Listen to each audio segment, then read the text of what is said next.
Hello student, coherent English classes की book series में आपका स्वागत है। मैं हूं आपका इंस्ट्रक्टर मोहम्मद ज़ियाउल्लाह कमर। आप देख रहे हैं हमारे YouTube channel coherent English classes और इस वीडियो में आज हम लोग डिस्कस करने जा रहे हैं बिहार बोर्ड के 12वीं की किताब रेनबो पार्ट 2 के चैप्टर नंबर 9 द अर्थ का पैराग्राफ नंबर 15 से लेकर पैराग्राफ नंबर 26 तक का हिंदी इंग्लिश ट्रांसलेशन, एक्सप्लेनेशन तथा वर्ड मीनिंग।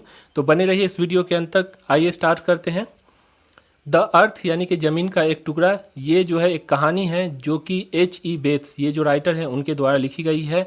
और ये जो वीडियो है आपका चौथा पार्ट है। इससे पहले के जो 3 पार्ट है अगर आपने नहीं देखा है तो मैं आपसे रिक्वेस्ट करता हूँ कि गूगल प्ले स्टोर पे जाइए, वहाँ पे कोहेरेंट इंग्लिश क्लासेज करके सर्च कीजिएगा तो आपको एक एप्लीकेशन मिलेगी। उस एप्लीकेशन को डाउनलोड कर लीजिए और उस एप्लीकेशन पे ये जो तीनों पार्ट है वो चढ़ा हुआ है। ठीक है, तो आज हम लोग डिस्कस करने जा रहे हैं पैराग्राफ नंबर 4, जिसके अंदर पैराग्राफ नंबर 15 से लेकर पैराग्राफ नंबर 26 तक का लाइन बाय लाइन ट्रांसलेट करेंगे, एक्सप्लेनेशन करेंगे और साथ में वर्ड मीनिंग को भी देखेंगे। तो आइए स्टार्ट करते हैं। Paragraph number 15, I am going to buy a piece of land, Benjy said. मैं जमीन का एक टुकड़ा खरीदने जा रहा हूं, बेंजी ने कहा। Paragraph number 16, land they said, what land, where, भूमि उन्होंने कहा, यानी कि बेंजी के माता पिता ने कहा कि तुम जमीन खरीदने जा रहे हो, यानी कि भूमि खरीदने जा रहे हो। कौन सी भूमि, कहाँ पर। Paragraph number 17, mister Whitmore wants to sell the 4 acre next to us, Benjy said. Shri Whitmore, ये कोई दलाल था, जमीन का जो दलाल होता है वो। तो मिस्टर वाइट मोर हमारे बगल में, यानी हम जहाँ पे रहते हैं, जहाँ पे बेंजी रहता था, उसके माता पिता रहती थी, उसके बगल में 4 एकड़ जमीन बेचना चाहता है, बेंजी ने कहा। Paragraph number 18, but Benji they said, how did you know, how did you find out. लेकिन बेंजी, उनके माता पिता ने कहा, लेकिन बेंजी उन्होंने कहा कि तुम कैसे जानते हो, तुम्हें कैसे पता चला कि ये ज़मीन बिकने वाला है। Paragraph number 90, Benji had a very simple answer. Benji के पास एक बड़ा सटीक सा जवाब था, बड़ा सिंपल सा जवाब था। Paragraph number 20, I ask mister more, he said. मैंने श्री मोर से, वाइट मोर जो है, ये जो जमीन के जो दलाल है, उनसे पूछा और उन्होंने कहा, यानी कि बेंजी ने कहा कि मैंने जो है मिस्टर वाइट से पूछा। उसके बाद देखिए पैराग्राफ नंबर 21, वेल, अच्छा, दे सेड, उन्होंने कहा, यानी कि उसकी जो माता पिता है उन्होंने कहा कि बहुत अच्छी बात है। That is a very good idea, ये बहुत अच्छा विचार है। अ वंडरफुल गुड आइडिया, एक अद्भुत अच्छा विचार। You could not do anything better, you couldn't do anything better, पर आप तो कुछ भी बेहतर नहीं कर सके। तो इसके बाद क्या हुआ कि जब बेंजी से कहा गया कि बहुत अच्छा विचार है, बहुत अद्भुत जो है ये विचार है कि तुम ज़मीन खरीदने जा रहे हो, 4 एकड़ ज़मीन, तो बेंजी ने क्या कहा कि you could not do anything better, आप तो कुछ भी बेहतर नहीं खरीद किए। यानी अपने पिताजी को कहते हैं कि देखिए मैं तो कर लिया, लेकिन आप तो ज़िंदगी भर कुछ नहीं किए। अब यहाँ से देखिए जो है कहानी में मोड़ आना स्टार्ट हो जाता है। जिस बच्चे को उसके माता पिता ने इतने आस प्यास से और इतनी रहम दिली के साथ पाला था, आज वो बच्चा किस तरह से अपने माँ बाप को जो है छोड़ के जा रहा है, ये कहानी के अंदर आप पढ़िएगा। जैसे जैसे आगे चलिएगा पता चलेगा आपको। बेंजी के अभिभावक ने जब बेंजी को शाबाशी दिया तो उन लोगों को अपमानित करते हुए बेंजी ने कहा कि आप लोग तो ज़िंदगी में कुछ अच्छा किया ही नहीं। उसके बाद देखिए paragraph number 22, at time went on, as time went on, जैसे जैसे समय बीतता गया, and Benjy acquire the land, और बेंजी जो है भूमि अतिग्रहित करते रहा, यानी कि ज़मीन को खरीदता गया। His father and mother not only fail that it was a good idea, उसके माता पिता ने न केवल महसूस किया कि यह एक अच्छी योजना थी, यानी कि बेंजी अच्छा काम कर रहा है, but they felt very proud of him, बल्कि उन्हें यानी बेंजी के माता पिता को उस पर यानी कि बेंजी पर बहुत गर्व भी महसूस हुआ। They had that kind of pride in him that, उसको उसके अंदर उस तरह की गर्व, यानी कि उस तरह का जो है सो गर्व महसूस हुआ।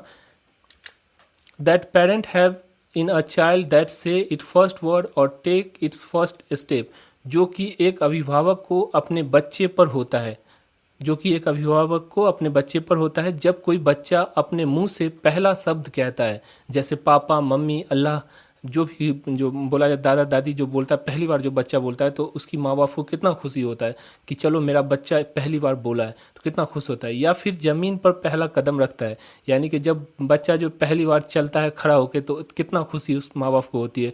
उतनी ही खुशी जब बेंजी का कोई ज़मीन खरीदता था, तो उतना ही खुशी, उतना ही जो हर्षोल्लास, उतना ही गर्व जो है बेंजी के माता पिता को होता था, क्योंकि बेंजी के माता पिता ने जो है अपने मन में ये बैठा लिया था कि मेरा जो बच्चा है वो बुद्धू टाइप का बच्चा है, यानी कि एकदम सिंपल है, एकदम सादा है, ये ज़िंदगी में कुछ नहीं कर पाएगा। लेकिन बेंजी जो है एक अपनी लगन से, मेहनत से वो जो ज़मीन खरीद रहा है, तो उसके अभिभावक को अगर कोई चीज़ की उम्मीद ना हो, जैसे आपको अगर 5-15 लाख रुपए की उम्मीद न थी, लेकिन सरकार आपके अकाउंट में 15 लाख रुपया डाल दे, तो क्या होगा? आप कितनी गर्व महसूस करेंगे, चलो हम इंडियन हैं यार, हमारी सरकार हमारे लिए इतनी करती है कि हमको 15 लाख रुपया मेरे अकाउंट में जो 15 लाख रुपया आ गया। तो उसी तरह जो है बेंजी के माता पिता को भी बहुत गर्व था, बहुत ही जो है सो अपने बच्चे के ऊपर जो है नाज था। ठीक है, उसके बाद आगे चलते हैं। Benji a simple minded man had taken his first step in normal adult thing. Benji एक सरल बुद्धि का व्यक्ति ने सामान्य वयस्क, यानी कि अब जो जवानी की जो ज़िंदगी है, जवानी की जो चीज़ों हैं, उस पर पहला कदम उठाया। यानी बेंजी पहली बार खुद मुख्तार यानी कि आत्मनिर्भर हुआ था। इट वॉज वंडरफुल टू, ये करिश्मा भी था, that he had taken this step without help, without force और प्रमोटिंग। यानी कि ये करिश्मा भी था क्योंकि बेंजी ने ये कदम बिना किसी के मदद के, बिना किसी जोर जबरदस्ती के, बिना किसी बढ़ावा के, किसी ने उसको जो उत्साहित नहीं किया, किसी ने उसको प्रमोट नहीं किया, उसके उठाया था। यानी इसमें किसी का कोई हक नहीं था। बेंजी अपनी तरह से, यानी खुदा देखिए, जिसको चाहता है अमीर बना दे, जिसको चाहता है गरीब बना दे। तो खुदा की तरफ से ये जो है करिश्मा हुआ था कि बेंजी जो कि एक साधारण व्यक्ति था, आज जो है शहर के अंदर उसका सबसे बड़ा पोल्ट्री फार्म था, यानी मुर्गियों के पालन का सबसे बड़ा फार्म था, जिसके अंदर हजारों 2000 अंडा जो है हर हफ्ते जो उससे उत्पन्न होता था और उसे बाजार में बेचा जाता था। तो एक सिंपल आदमी जिसका कोई उम्मीद नहीं किया जा सकता था कि ये जो बच्चा है ये जो आगे बढ़ेगा, लेकिन वो व्यक्ति अपनी सिंपलिसिटी के साथ साथ इतनी ऊंचाइयों तक आया। तो ये करिश्मा नहीं तो क्या है। All his life they had treated him as a child. अपनी पूरी जिंदगी वे, यानी कि जो बेंजी के माता पिता है, उसे यानी कि बेंजी को एक बच्चे जैसा व्यवहार किया था। यानी बच्चे की तरह से उसे जो है देखते थे, बच्चे की तरह जो है उसके साथ पेश आते थे। That will not grow up, जो बड़ा नहीं होगा, और ये उम्मीद लगाए हुए थे कि ये जो है बच्चा ही रहेगा, बड़ा नहीं हो पाएगा। एंड नाउ सडनली, और अब अचानक, ही हैड ग्रोन अप, और वो बड़ा हो चुका है। Though they could scarcely realise it, हालांकि वे यानी कि बेंजी शायद ही इसे महसूस कर सकता था। Benji was a man of property, Benji संपत्तियों का मालिक था, यानी बहुत संपत्ति उसके पास हो गई। Paragraph number 23। For the next 4 or 5 years Benjy went on creating more houses for more hens. अगले 4 या 5 सालों तक बेंजी ने अधिक से अधिक मुर्गियों को रखने के लिए अधिक से अधिक घर बनाते चला गया। And then selling more eggs and making more money, और तब अधिक से अधिक अंडा बेचने लगा और अधिक से अधिक पैसा कमाने लगा। He was still a simple man, वो अभी भी एक सरल व्यक्ति था। He could not have made a pair of boot, वह एक जोड़ी जूते भी नहीं बनवा सका था अभी तक। यानी एकदम सिंपल, पैसा आया था लेकिन अपनी स्टैंडर्ड ऑफ लिविंग को वो बढ़ा नहीं सकता था, क्योंकि वो सिंपल आदमी था। अचानक खुदा, जो कहते ना अल्लाह मेहरबान तो गधा पहलवान, तो उसी तरह से अल्लाह इस पर मेहरबान हो गया और ये जो गधा था वो पहलवान हो गया। He knew nothing about the stock market, वो शेयर बाजार के बारे में कुछ नहीं जानता था। But he knew everything about the hen, लेकिन वह मुर्गी के बारे में सब कुछ जानता था। His hen were still to him what the earth was to his parents, उसकी मुर्गी अभी भी उतनी ही प्यारी थी जितना जमीन उसके अभिभावक को, यानी कि जितनी प्यारी उसके अभिभावक को जमीन थी, उतनी ही प्यारी जो है बेंजी को उसकी मुर्गियां थी। All he had and all he understood, उसका सब कुछ यही था और जितना वो समझा था यही समझा था कि मुर्गी कैसे पाली जाती है। Paragraph number 24। There was only one difference between Benjy hens and his parents land, Benjy की मुर्गी और उसके माता पिता की भूमि के बीच केवल एक अंतर था। द हेन बिलोंग टू बेंजी, यानी कि जो मुर्गियाँ थी वो बेंजी की थी। And the land had never belong to his parents, जमीन कभी भी उसके माता पिता की नहीं थी। Who had rented it now for 40 years, जिसने इसे अभी से 40 साल पहले भाड़े पर लगा रखा था। यानी कि वो जो जमीन थी बेंजी के माता पिता को, वो जमीन पे भी वो काम नहीं करता था, वो जो है 40 साल पहले इसे जो है लीज पे, रेंट पे दे दिया था। किसको? मिस्टर वाइटमोर को। ऑन अ ईयरली टेनेंट, एक वार्षिक किराए पे, यानी कि हर साल उसको किराया आता था उससे।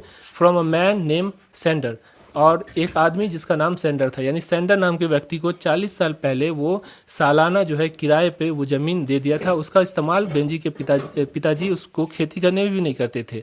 दे had often spoken of buying the land, वे यानी कि बेंजी के माता पिता वे यानी कि बेंजी के जो माता पिता थे ज़मीन खरीदने के बारे में बात छेड़ रखे थे। But somehow the scheme never come to, लेकिन किसी न किसी कारणवश बात नहीं बनी। It was easier for Benjy father to stand at the door and talk in a pulpit and trust in God than to make a business proposition. एक व्यवसाय की बात करने के बजाय बेंजी के पिता का दरवाजे पर उपदेश मंच पर खड़ा होकर भगवान में लुप्त प्राय और विश्वास में बात करना आसान था। यानी कि बेंजी का जो पिता था वो दीनी आदमी था। वो जो है धर्म के उपदेश में ज़्यादा चहल पहल रखता था। वो धर्म के प्रमोशन में ज़्यादा जो है अपना समय देता था। जो उसकी ज़मीन थी उसने कभी भी जो है उसने जो है सो उसको उस पर खेती बाड़ी नहीं की, जिसकी वजह से उसकी जो ज़िंदगी थी उसमें वो 200 पाउंड जो है, 4 एकड़ ज़मीन हो और 200 पाउंड भी नहीं कमा पाया। अब इससे ज़्यादा क्या कर सकते हैं। तो यानी बेंजी के पिता जो भगवान में ज़्यादा भरोसा रखते थे और जो है अपने जो मेहनत है, अपने जो पसीना बहाने पे जो है कम उसने जो ध्यान दिया। एंड नाउ, और अब एट 65 की अवस्था में, यानी जो बेंजी के पिता है वो 65 साल के हो गए, उस अवस्था में they were too old to think of buying land, वे भूमि खरीदने के बारे में सोचने के लिए बहुत बूढ़े हो गए थे। यानी अब उसको से जो 65 साल की उम्र में ज़मीन खरीदने का नाम भी नहीं ले सकते थे। ज़मीन के लिए उसके पास अगर पैसा भी होता तो वो अपने दूसरे चीज़ के लिए, जैसे दवा पे, अपनी जो है सेहत पे उसको खर्च करते। ज़मीन क्या खरीदेंगे। ज़मीन खरीदने की बात करना उसके बस की नहीं थी, है ना। Even if there had been any money for buying land, अगर ज़मीन खरीदने के लिए कुछ पैसा भी होता तब भी वो ज़मीन नहीं खरीदते। उसके लिए दूसरी चीज़ थी, बेंजी का घर बनाना, बेंजी के घर द्वार को बसाना, उसकी शादी करना। तो ये चीज़ जो प्रायोरिटी हो जाती है। पैराग्राफ नंबर 25, एंड सडनली, अब अचानक, the land was for sale, ज़मीन बिकने के लिए था। देयर लैंड देयर अर्थ, उसकी ज़मीन, उसकी धरती, which was all they had, जो सब कुछ उसका था। यानी कि बेंजी के पिता के पास वही 4 एकड़ ज़मीन थी। द टाउन वाज स्प्रेडिंग, शहर फैल रहा था, यानी शहर का विस्तार हो रहा था। ज़्यादा से ज़्यादा लोग आकर उस शहर में जो है सो मकान बना रहे थे, वहाँ पे रहने लगे थे। The man name sender, man यानी इंसान जिसका नाम सेंडर था, उसने कहा, यानी कि वो आदमी जिसका नाम सेंडर था उसने कहा, and everywhere the people want land for building, और हर तरफ लोग घर के लिए ज़मीन चाहते हैं, यानी कि लोगों को ज़मीन चाहिए घर के लिए। Either he must sell the land for building or he must sell the land to them, या तो वह ज़मीन अवश्य ही घर बनाने के लिए बेच दे, यानी किसी को दे दे, या अवश्य ही वो ज़मीन उसे दे दे, यानी कि सेंडर को, बेंजी के माता पिता सेंडर को दे दे। यानी इलाके में ज़मीन की मांग बढ़ गई थी, इसलिए सेंडर ने बेंजी के माता पिता को कहा कि अगर वे लोग ज़मीन लेना चाहते हैं तो वो उसे बेच देगा, या फिर घर बनाने वाले जो बिल्डर है उसको ही बेच देगा। Paragraph number 26, they felt lost and distressed, वे खुद को विचलित और लूटा हुआ महसूस करने लगा। यानी कि बेंजी का जो पिता है अब न वो ज़मीन खरीद सकता था न बेच सकता था। तो इसमें क्या हुआ, वो विचलित हो गया और आपको लग रहा था कि अब ये ज़मीन भी हमारे हाथ से चला जाएगा। They had live a vague, वे अनिश्चितता में जीने लगे। उसकी ज़िंदगी में कोई निश्चितता नहीं थी। अब उसकी ज़िंदगी में हो सकता है कि वो ज़मीन रह भी जाए, हो सकता है कि वो ज़मीन बिक भी जाए। इस तरह की स्थिति में यानी कि अनिश्चितता की जो हालात पैदा हो गई उसके अंदर। Trusting life without system with a simple minded sons to read, एक सीधे साधे बेटे को पालने के बोझ के साथ बिना कोई व्यवस्था की ज़िंदगी पर विश्वास करने लगे थे। With an infinite faith in God but with little और नो फेथ इन फर्टिलाइजर, भगवान में अनंत विश्वास था, यानी बहुत ज़्यादा विश्वास था खुदा के अंदर, लेकिन उर्वरक यानी कि जो खेती पथारी में जो यूज़ होने वाला जो खाद होता है उसमें कम विश्वास था, यानी कम या कोई विश्वास नहीं था। यानी बेंजी के माता पिता अभी भी खुदा पे बहुत ज़्यादा विश्वास करते थे, लेकिन जो ज़मीन है उस पर ज़्यादा विश्वास नहीं करते थे, यानी उसको जोतते नहीं थे, उस पर जो है खेती बाड़ी नहीं करते थे। As a result they had nothing, जिसके नतीजे में उसके पास कुछ नहीं था। यानी कि बेंजी के माता पिता कर्म यानी कि जो आपकी जो काम धंधा है उससे अधिक किस्मत पे भरोसा करते थे। वह भगवान भरोसे खेती करते थे और खेती में उर्वरक यानी खाद नहीं डालते थे, जिसके कारण उसकी खेती में लाभ नहीं मिला। Even the earth which they had regarded as a inviolate, यहाँ तक कि वो धरती, वो ज़मीन का टुकड़ा जिसे उन्होंने अखंडित यानी कि सुरक्षित माना था, अपनी ज़िंदगी का सहारा माना था, वॉज नॉट देयर, वो भी अब नहीं था, यानी कि वो भी अब सेंडर लेने के लिए तुला हुआ था। And was about to be taken away from them, और उसके हाथ से वो जाने ही वाला था, यानी वो ज़मीन का जो टुकड़ा था वो भी जाने वाला था। तो इस तरह से पैराग्राफ नंबर 15 से लेकर पैराग्राफ नंबर 26 तक का हमने लाइन बाय लाइन ट्रांसलेट किया, साथ में एक्सप्लेनेशन देते हुए चले। तो आशा करता हूँ ये वीडियो आपको अच्छी लगी होगी। इससे पहले कि हम इस वीडियो को अंत करें, इस वीडियो के कुछ वर्ड मीनिंग है, इसे आप जो है देख लीजिए ताकि आपको आसानी से और भी समझ में आने लगे। यहाँ देखिए, प्रमोटिंग का मतलब होता है बढ़ावा देना। प्रमोटिंग का मतलब क्या होता है? बढ़ावा देना। उसके बाद जो है यहाँ देखिए, स्प्रेड से बना है स्प्रेडिंग। स्प्रेडिंग माने फैलना, विस्तार होना। उसके बाद जो है यहाँ देखिए, लॉस्ट एंड डिस्ट्रैक्टेड मतलब विचलित और लूटा हुआ। लॉस्ट माने लूटा हुआ और डिस्ट्रैक्टेड का मतलब होता है विचलित यानी रास्ता से भटका हुआ। वैग्यू का मतलब होता है अनिश्चितता। रेयर का मतलब होता है पालना, है ना। तो जैसे बेंजी वॉज रेयरिंग हेन, बेंजी जो था वो मुर्गी को पाल रहा था। तो पालना पोसना जो होता है उसे कहते हैं रेयर करना, ठीक है। इन्फिनिट का मतलब होता है अनंत। फर्टिलाइजर का मतलब होता है उर्वरक यानी कि खाद। इनवायोलेट का मतलब होता है अखंडित यानी कि सुरक्षित। तो इस तरह से पैराग्राफ नंबर 15 से पैराग्राफ नंबर 26 तक का पहले लाइन बाय लाइन ट्रांसलेट किया हमने, उसको एक्सप्लेन किया, उसके वर्ड मीनिंग को देखा। आशा करता हूँ ये वीडियो आपको अच्छी लगी होगी। अगर ये वीडियो आपको अच्छी लगी है तो जितना ज़्यादा से ज़्यादा हो सके अपने दोस्तों के साथ इसको शेयर कीजिए। Thank you so much for watching.